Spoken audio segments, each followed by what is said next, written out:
자, 두 플랜 A. 이번 강의에서는 여러분들께 수능 국어 문제풀이 원칙에 대해서 설명해 드리도록 하겠습니다. 이번 강의의 목표는 평가원에서 공개한 풀이 원칙을 이해한다. 네, 여기에 목표를 두도록 하겠습니다. 수능 국어에 있어서 여러분들이 가장 궁금해하는 것 중에 하나일 거예요. 가장 궁금해하는 것 중에 하나가 아니라 가장 궁금해하는 것일 거예요. 도대체 어떻게 하면 수능 국어 문제를 제대로 푸는 것인지. 항상 출제자의 의도를 파악하고 풀라고 말들은 참 잘하는데 어떻게 해야지 출제자들의 의도를 파악하고 문제를 푸는 것인지, 그렇게들 강조하는, 그렇게들 말로만 해대는 수능적 사고력에 맞춘 풀이가 무엇인지, 객관적 풀이가 무엇인지, 감에 의존하지 않는 풀이가 무엇인지 궁금할 거란 말이죠.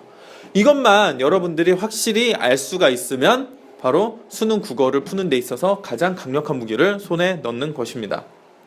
자, 그런데 이 평가원이라는 곳이요, 어떤 곳인지 좀 이야기를 해 드릴게요.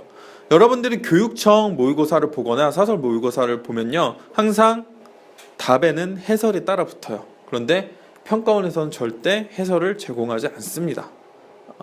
뭐 굳이 그럴 필요가 없어서 그런 건지는 모르겠는데, 아무튼 풀이를 제공하지 않는데, 예전에 한번 평가원에서 평가원의 모든 역량을 걸고서 딱 한 문제의 해설을 엄청나게 상세하게 공개한 적이 있어요.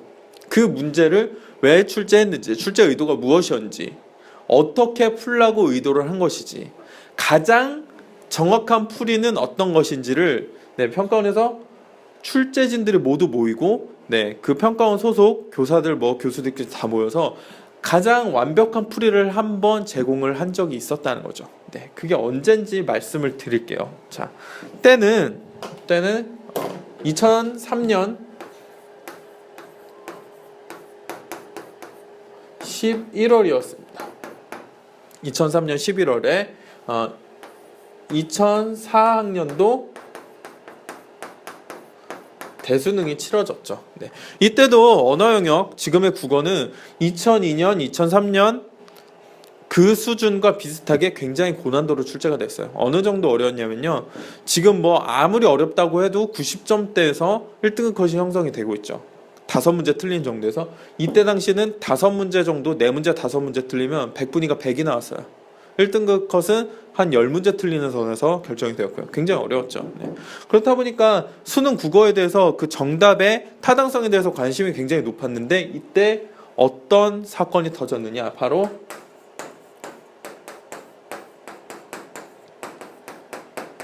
복수 정답 이의 제기가 시작이 된 거죠. 그것도 굉장히 컸어요. 어느 정도였냐면요, 학원 강사들 연합회에서 이 문제의 정답을 인정할 수 없다, 이런 얘기도 나왔고요.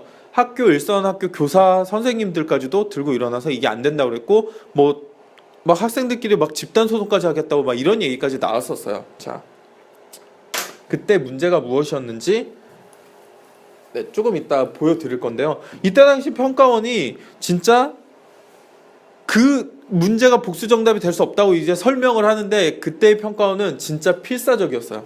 왜냐? 생각을 해보세요. 이 문제가 실제로 평가원에서 발표한 정답에 따른 그 정답에 맞춰서 문제를 푼 학생이 한 10% 남짓했거든요. 10% 조금 넘는 수치였는데, 만약에 복수 정답을 인정하게 되면은 수능 국어에 응시했던 학생들 중에 거의 대다수, 정말 대다수 90%를 넘는 학생들이 그 문제를 맞추게 되는 것이죠. 이것에 따라서 학생들이 100분위가 요동을 치고 등급이 요동을 치게 됩니다. 그러면은 그거에 따라서 여러분들의 수시 합격 여부가 갈리고요. 정시에서도 100분위를 반영하는 학교, 그리고 등급을 반영하는 학교들이 굉장히 합격 가능성이 뒤바뀔 수 있다는 거죠. 실제로 그것 때문에 합격해야 될 게 불합격된 학생들도 적지 않았어요. 무엇보다도 평가원에서는 이게 복수 정답이 인정이 돼버리면 평가원의 공신력 자체가 굉장히 바닥을 치게 되는 거죠. 이제 수능 국어에 대해서 보나마나 이것도 복수 정답 아니냐, 이것도 정답 잘못된 거 아니냐 들고 일어날 게 뻔히 보인다는 겁니다. 수능 국어라는 게 그만큼 좀 명확히 수학이나 과학처럼 이렇게 딱딱 떨어지는 무언가가 있는 게 아니니까요. 그렇죠? 그래서 평가원에서는 출제진들의 의견을 모으고 되게 석학들의 의견까지 모아서 이 문제는 이렇게 풀어야 정답이다라고 굉장히 완벽한 해설을 내놓게 됩니다. 자, 그러면 우리는 이 해설만 제대로 이해를 하면 평가원이 수능 국어를 어떻게 출제하는지를 완벽하게 이해할 수 있는 거겠죠. 그 문제를 보도록 할게요. 자, 작품은 제가 가장 좋아하는 시인인 백석 시인의 고향이라는 시입니다. 자, 시문학 감상법은 시문학 감상 강의에서 제가 충분히 알려드렸고 연습도 같이 해볼 거니까 감상은 여러분들의 몫으로 남길게요. 어려운 시는 아니었습니다. 네. 자, 그리고 이것이 문제의 17번입니다. 가의 기억, 즉 어느 아침 의원, 이 고향에서 등장하는 의원과 유사한 기능을 하는 것을 보기에서 고르라는 거죠. 많은 학생들이 답을 여러분들도 한번 풀어보시겠어요? 네, 잠깐 멈춰놓고 풀어보세요. 많은 학생들이 답을 5번으로 골랐을 거예요. 그런데 이 문제의 답은 5번이 아니고 3번이었습니다. 자, 왜 이게 3번이 되는지를 알려드리도록 할게요. 평가원에서 발표했던 해설에 담겨있는 가장 큰 핵심은 무엇이었냐? 네, 바로 문제 독해였습니다. 흔히들 지문 독해만 중요하다고 생각하고 실제로 저도 그때까지만 해도 지문 독해가 최고라고 생각을 했거든요. 지문 독해만 있다고 생각을 하고 문제 자체를 분석하고 문제에서 의도하는 것을 이해하는 것에는 학생들이 연습량이 굉장히 부족했다는 것이죠. 그 결과 이 문제를 상당수의 학생들이 감으로 풀게 됩니다. 왜 그게 감인지를 제가 알려드리도록 하겠습니다. 자, 이 시를 감상해 보면요, 고향이죠. 제가 제목을 가장 먼저 봐야 한다고 말씀을 드렸죠. 왜냐? 이렇게 힘들게 작품을 만들어 놓고서 시인이 그 제목을 그냥 아무짝에도 상관없는 걸 붙였을까요? 그건 아니라는 거죠. 가장 이 시의 핵심되는 내용을 제목으로 붙이기 마련입니다. 이 시를 분석해 보면요, 이 주인공인 나에게 지금 결핍되어 있는 거, 나가 떠나 있고 나가 지금 원하고 있는 것은 바로 고향이라는 것을 알 수 있습니다. 즉 나는 고향을 원하고 있어요.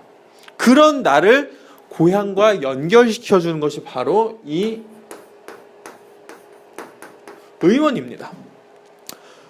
자, 제가 다른 국어 강의에서도 강조를 했죠. 수능 국어라는 것은 무엇이다? 지문을 읽고 이해를 한 후 문제에서 제시하는 것을 읽고 이해를 하고 그 문제에서 요구하는 조건에 가장 부합하는 선지를 고르는 것이 수능 국어의 풀이 원칙이라고 했죠. 그럼 우리는 그것에 맞춰서 문제에서 우리에게 무엇을 시킨지를 정확히 읽고 이해를 해야 됩니다. 읽어볼게요.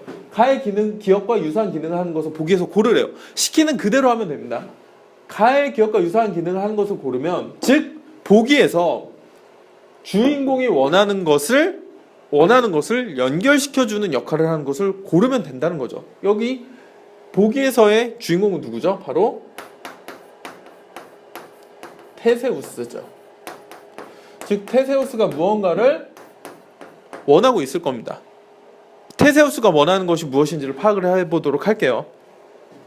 그리스 신화에 나오는 영웅 테세우스는 미궁으로 들어가 비밀의 방에 이르고자 한다. 즉 테세우스가 원하는 것은 다른 것이 아니라 바로 이 비밀의 방입니다. 나가 고향을 원했듯이 테세우스는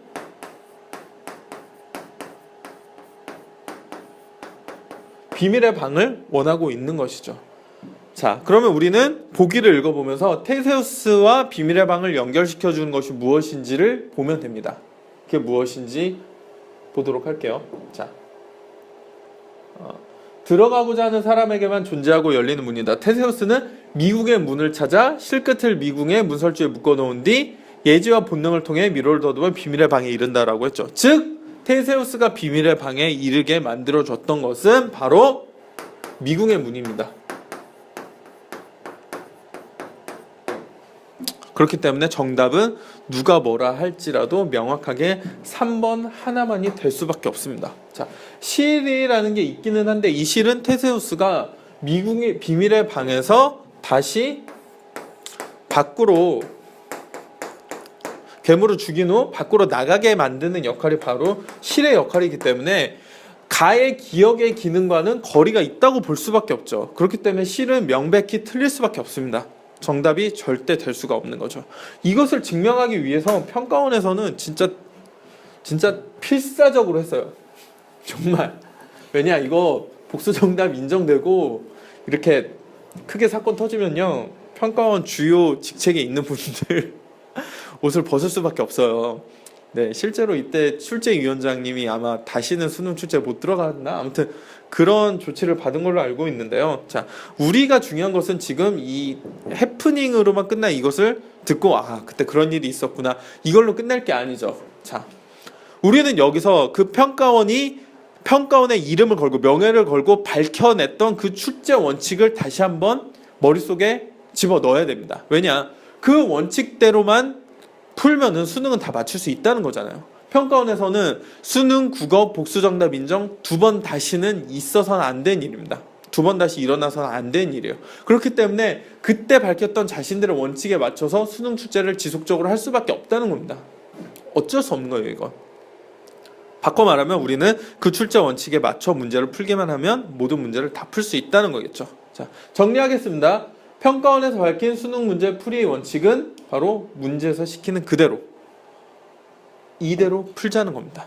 자, 물론 이 강의만 보고서 여러분들이 바로 어떤 거구나 감은 올 수 있지만 실질적으로 적용하는 데는 좀 힘들 수가 있어요. 네, 앞으로 모든 여러분들의 의무는 지속적으로 컨텐츠를 만들어서 보충을 해드릴 테니까 여러분들이 이 풀이 원칙을 머릿속에 심고 앞으로 치르게 되는 모든 모의고사 수능까지도 이 명제를 명심하고 이 원칙을 명심하고 임해주시기 부탁드리겠습니다. 이것이 바로 수능 문제 풀이에서의 플랜 A입니다. 아시겠죠? 네. 자, 이것으로 여러분들에게 수능 문제 풀이 원칙 강의 마치도록 하겠습니다. 네, 감사합니다.